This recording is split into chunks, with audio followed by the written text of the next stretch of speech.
Hey everybody, a very important skill to have as a professional musician or artist is influence or persuasiveness. Yet a lot of people do not know what this is.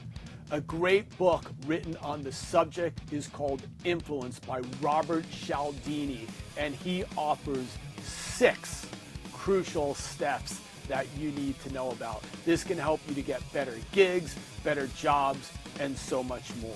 So let's get started. So step number 1 is commonality.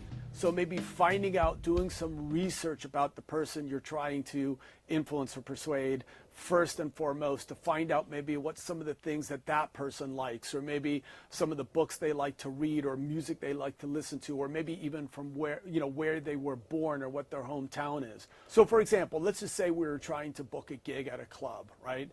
First thing is this club owner is dealing with people all day long, and sometimes some obnoxious musicians, right? So you go in there being a little bit extra nice. You go in there doing your research, knowing about this particular person, maybe knowing maybe what that person's favorite sports team is, or maybe what some of their interests are, and maybe you kind of mention it in not a forced or fake way. I mean, you want to be genuine, but it just kind of puts you guys on the same track, so to speak. Let's move on to number 2, authority. You have to show that you know, obviously, what you're talking about. So, if you go in there with BS, people are going to be able to spot that a mile away. So you don't want to oversell yourself, obviously, let's just say, for example, to a booker at a local club, but you want them to know that you know what you're talking about. You know what you're doing. You've got things under control. If they book you into the club, you're going to be able to handle yourself, right? So, kind of let them know about your experience, how long you've been in the industry, how long you've been doing it, and try to avoid coming out saying stuff like, I'm going to be the next #1 artist and all that kind of stuff, because people that usually do that are the ones that they're just the opposite, right? And they're the ones that usually are not that good. People are usually more humble than that. So again, authority is very important. Let's move on to number 3, which is social proof.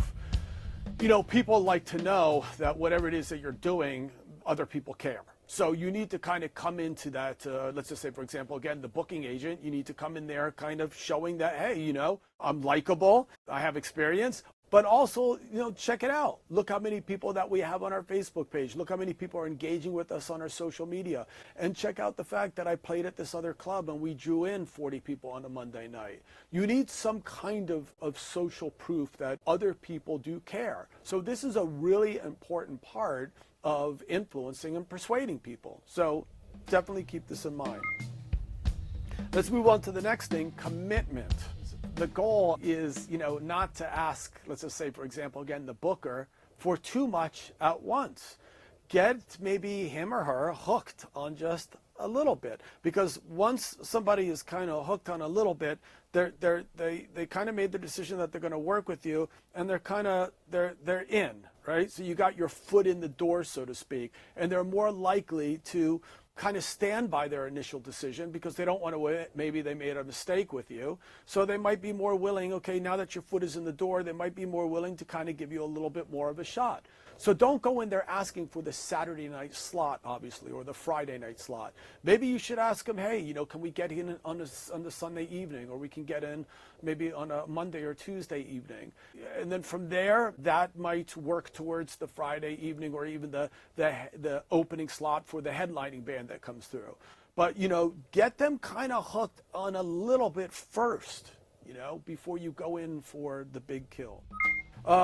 Number 5 is reciprocity. And that basically means pretty much when you do something for other people, there's a little bit of a feeling that now they need to do something for you. Maybe you can help this club owner out. You might say something like, hey, if you ever need us to take your posters or flyers or whatever, or get more people to come to your club, we'd be more than willing to do that. So let us know when you have an event and we'll promote it for you.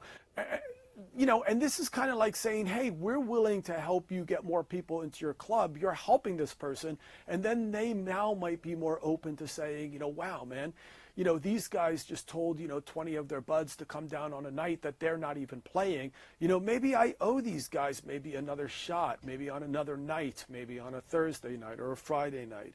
So this is called reciprocity. When you do something for others, there's more of a tendency that they might want to do something back for you.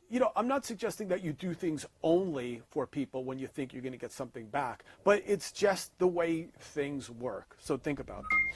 And then number 6 is scarcity. And that basically means that you don't want to make yourself too available. Because when people think that, you're always going to be around, like, the little puppy dog that's always around, and it's like, we don't really have to pay much attention to you, because if I look away, I'm going to look down and there you'll be, like, crying and begging for us. You kind of want to make people feel that, hey, I'm willing to do whatever it takes, but it's not like this is all I got going on, So if you're not interested in me, I've got other stuff going on too.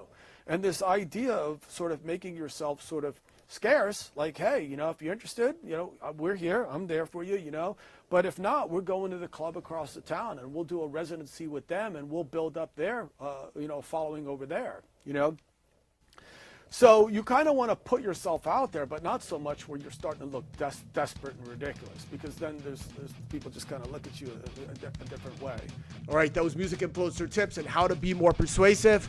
Please be sure to check out the next videos that can help you turn your art into a more successful business. Please subscribe and hit the notification bells. Peace.